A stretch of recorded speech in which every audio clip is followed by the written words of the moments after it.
Kembali lagi bersama saya di channel Wahjekta Tutorial. Nah, teman-teman, di video kali ini di sini saya mau share aja nih ya, ini khusus pembahasan di iQOO C7 5G. Bagaimana sih caranya untuk mengaktifkan fitur menyembunyikan aplikasi ya, terutama aplikasi-aplikasi penting gitu ya. Nah, ini caranya sebenarnya simple banget ya. Kayak di Poco ya, kalau di Poco itu kita bisa tinggal digeser aja kanan seperti ini ya. Nah, kalau di Poco tuh. Nah, kalau di sini kita tinggal geser aja seperti ini, gestur ke atas ya, kanan dan kiri. Nah, dia akan langsung muncul seperti ini. Kita tinggal verifikasi aja, bisa menggunakan kata sandi atau kita gunakan sidik jari cuy. Nah, ini aplikasi-aplikasi penting ya. Gitu. Nah, gimana cara aktifnya? Gampang banget. Nah, teman-teman di sini langsung aja akses ke bagian pengaturan ya. Nah, di bagian pengaturan teman-teman langsung saja nanti ke bagian keamanan cuy ya. Langsung ke bagian keamanan. Nah, di bagian keamanan di sini teman-teman nanti cari ada privacy dan enskripsi aplikasi ya. Nih. Ada privacy dan enskripsi aplikasi. Nah, di sini ada penyembunyian aplikasi. Teman-teman diklik aja. Nah, kemudian nanti teman-teman itu pas pertama itu akan disuruh buat sandi ataupun pakai sidik jari. Di sini saya pakai sidik jari ya. Tinggal masuk aja. Nah, teman-teman di sini ada penyembunyian aplikasi ya. Nah, ini dia nih. Teman-teman langsung aja diklik aja penyembunyian aplikasinya seperti ini. Nah, kemudian teman-teman nanti di sini ada nih. Lihat aplikasi tersembunyi ya, usap ke atas dengan 2 jari di layar beranda untuk melihat aplikasi tersembunyi. Ini diaktifkan ya. Ini diaktifkan.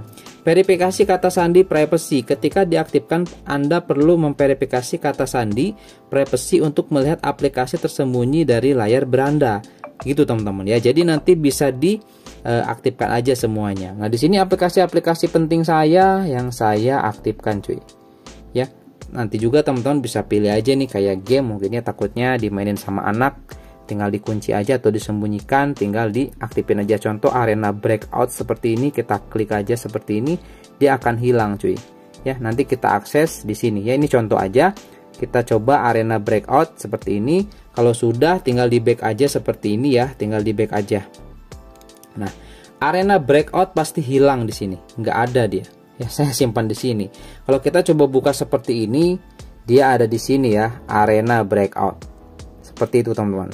Caranya gampang banget. Nah, kalau misalkan ingin kita keluarkan, teman-teman tinggal balik lagi aja, masuk ke dalam pengaturan ya. Sini, kemudian ke keamanan, balik lagi ke tadi privacy enkripsi, masuk lagi, kemudian ke penyembunyian aplikasi. Di sini tinggal dicentang aja, balikin seperti ini, back, dan dia akan muncul lagi di sini cuy ya, di beranda. Tinggal kita masukin lagi aja ke sini gitu ya. Nah, saya simpan di sini gitu teman-teman. Nah, ini di sini harusnya gitu ya. Jadi gampang banget ya teman-teman ya, bagaimana cara mengaktifkan fitur penyembunyian seperti ini. Nah, kalau di Poco nih ya, ini contoh di Poco X3 Pro. Untuk menyembunyikan aplikasi tinggal tarik seperti ini, tarik dari kiri ke kanan 2 kali. Nah ya, gitu teman-teman. Nah, ini masih kosong, tinggal tambah aplikasi aja, masukkan aplikasi yang ingin dimasukkan ya. Contoh di sini aplikasi Ampere kalau misalkan ini di Poco ya. Nah, ini tinggal di checklist aja kalau udah. Nah, gitu teman-teman ya. Di sini kalau misalkan aplikasi Ampere tinggal buka, udah ada di dalam. Kalau ingin kita keluarkan tinggal klik yang pojokan kanan atas seperti ini. Selanjutnya tinggal diklik lagi, kemudian selesai. Dia akan keluar dari fitur aplikasi ataupun ikon aplikasi tersembunyi. Udah seperti itu ya kalau di Poco ya. Nah, ini untuk di Pantouch OS seperti ini cuy. Tampilannya tinggal garis tarik ke atas seperti ini. Itu untuk membuka aplikasi tersembunyi ya. Jadi lebih aman untuk aplikasi-aplikasi penting pastinya. Itu sudah terenkripsi cuy. Meskipun HP kita bisa di remote ya, jarak jauh, dikontrol jarak jauh, dia nggak bakalan bisa ngakses cuy, nggak bakalan bisa cuy, gitu ya, karena dia sudah terenkripsi dengan aman, jadi nggak bakalan bisa ya. Gestur itu kalau di remote itu biasanya susah cuy ya. Oke, seperti itu teman-teman ya untuk tutorialnya di iQOO C7 5G atau tepatnya di Fantouch OS ya. Bisa dicoba di HP Vivo lainnya untuk cara menyembunyikan aplikasi tersebut. Oke, itu aja teman-teman ya. Semoga ini informasinya bermanfaat dan bisa diaplikasikan. Oke, itu aja dan sampai ketemu lagi di video selanjutnya. Yuk, jangan lupa subscribe teman-teman ya untuk tutorial menarik lainnya.